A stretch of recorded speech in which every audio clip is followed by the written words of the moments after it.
right, what's going on, you guys? Nick here with Nick Strength and Power. I've got a couple of interesting stories for you guys today. The first story that I've got for you guys today, a recent physique update from Samson Dauda, a Most Muscular that he posted today.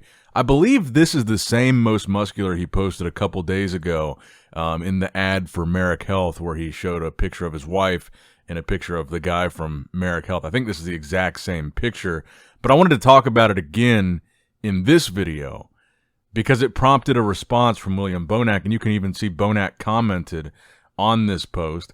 He said, "Wow, you're like an updated version of an action figure." And obviously, this is a really good pose for Samson. He looks really big, really full, just really imposing in this Most Muscular. And I saw some people even posting some comparison shots of how Samson has kind of altered the way he hits this pose a little bit. And I really like the way he's hitting it now. It seems like he's really perfected the way to hit the Most Muscular. But the other response that it prompted from William Bonac is a couple of 7 weeks out Most Musculars of his own. So now that we're getting into this territory of closer to the Olympia, less than 7 weeks out, a lot of these top guys are now starting to, really get in shape, and they're starting to post their updates. So we're really getting into that countdown to the Olympia territory of physique updates every day. So he posted this and said, "Now after seeing Samson Dauda's post, I felt discouraged to post my recent update doing the Most Muscular as well. But then again, his post is so inspiring, so I'm posting mine anyway." And Samson commented this one, said, "Brother, you look absolutely amazing. Can't wait to see you at the O." So he's hitting the crab variation and the hands clasped variation of the Most Muscular. And we got to talk about this because Bonac had an incredible season this year. He had a lot of really good looks. He competed frequently. He's now working with Boss of Outlaw, Stefan, and arguably brought the best package that he's brought to the stage in a very, very long time. Now, he sat out last year's 2023 Mr. Olympia, and the last time that we saw him on the Olympia stage in 2022, he was 9th place. So he was still top 10, but a little bit out of that conversation as, first call out one of the top guys. And in the past, Bonac has been as high as 2nd at the Olympia, runner-up. So even though he's slightly over 40 now, I feel like he's had a little bit of a rejuvenation of his physique with this new coach. And I think it would be a mistake to count him out. He's a guy that's really a wild card this year. We don't know really where he's going to place, because when he competed in 2022 and he was 9th, that was a completely different set of coaching circumstances. That was a completely different product. And I think in his recent showings that we saw from him this year, he looked better in all of those showings, in my opinion, than he looked at the 2022 Mr. Olympia. And by the way, to answer Bonac's question here of which variation of this pose do I prefer for Bonac, I like the crab version, not the hands clasped. For Bonac's physique specifically, and the reason why is I feel like it gives him a little bit more width when he's not clasping his hands. When he's leaning over, hitting the crab, it makes him look wider compared to the hands clasped Most Muscular. If you put that side by side with Samson's, Samson has that big frame. He's got that big, wide structure. So he just kind of naturally looks big and wide in that Most Muscular because he's got such a wide frame. Bonac being a little bit more of a compact guy, a shorter guy, he's got to be a little bit more creative with these poses. He's not just going to instantly look wide and imposing in these poses. He's got to kind of figure out what works best for him. And I think for him, I like the crab.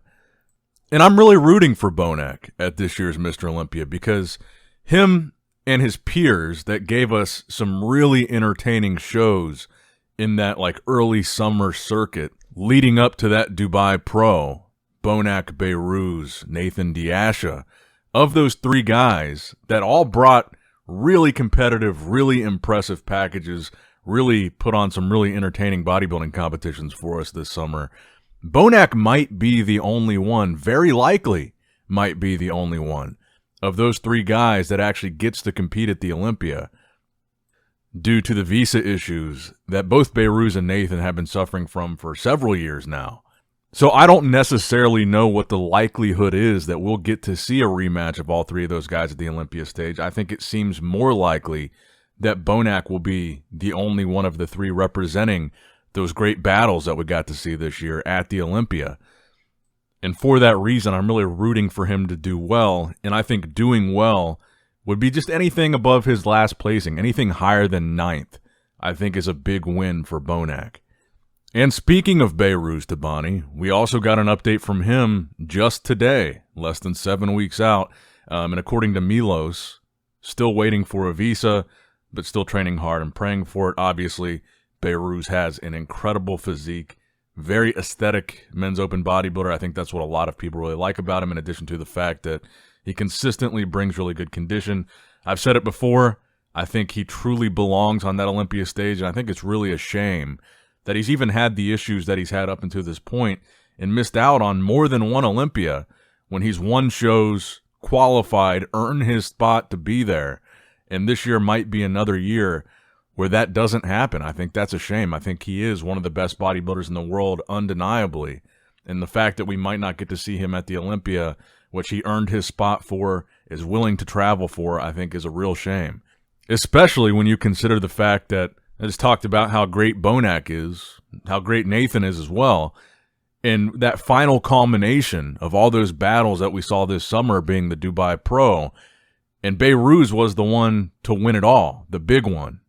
And so I think he just really deserves to be there, and I think it's a shame that it's even a question of whether or not he would be granted a visa to compete.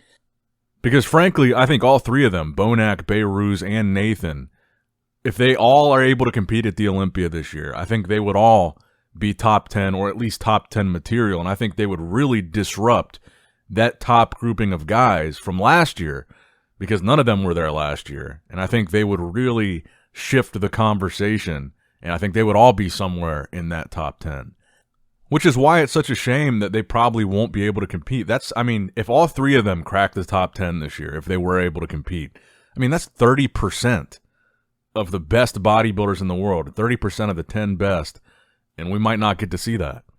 And unfortunately, not only might not get to see it, but based on the past couple years, it seems pretty likely that we won't get to see it, which is very unfortunate.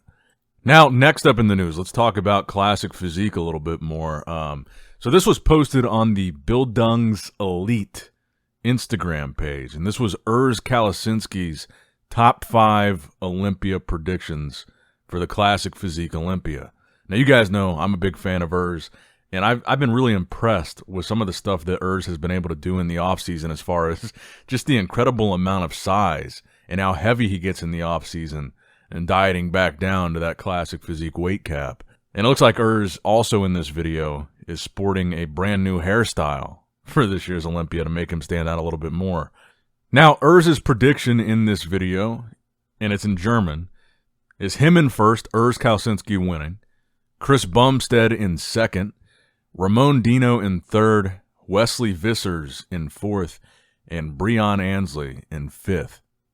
And honestly, we haven't really seen much from Urs Kalecinski in terms of recent physique updates. Honestly, really from any of these guys, Chris Bumstead, Ramon Dino, Urs.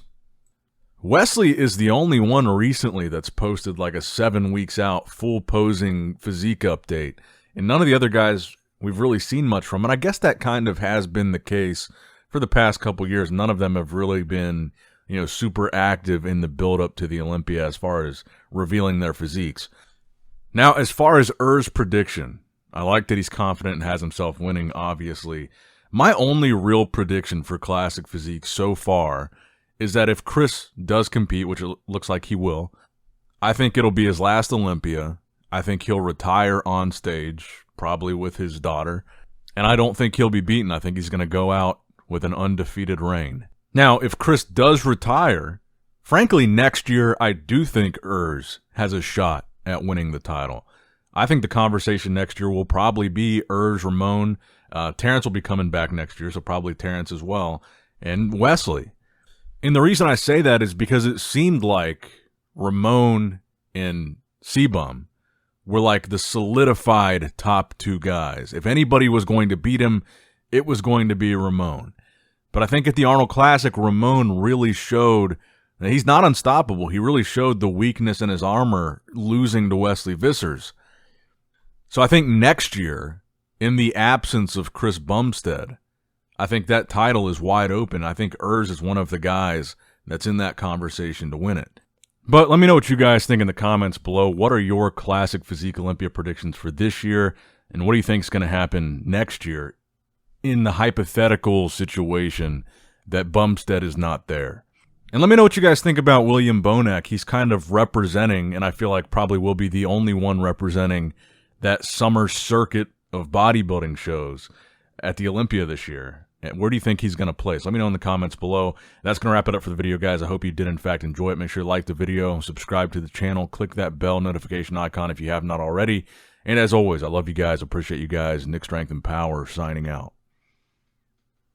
All right, guys, don't forget to click that like button and subscribe to this channel if you enjoy the content. Also, check out my Instagram at NICKS&P, my Facebook page, which is simply Nick Strength and Power, my secondary YouTube channel, Nick Strength and Vlogs, for vlogs and bonus content that you will not see on this channel. And consider subscribing to my third YouTube channel, Nick Strength and Pokemon, which is all things Pokemon and trading card games, completely unrelated to this channel. So if you're into that, give that one a look. And all links to merchandise and social media will be in the description box below. If you guys want a Nick Strength and Power t-shirt, that will be in the Shopify link below. Have a great day.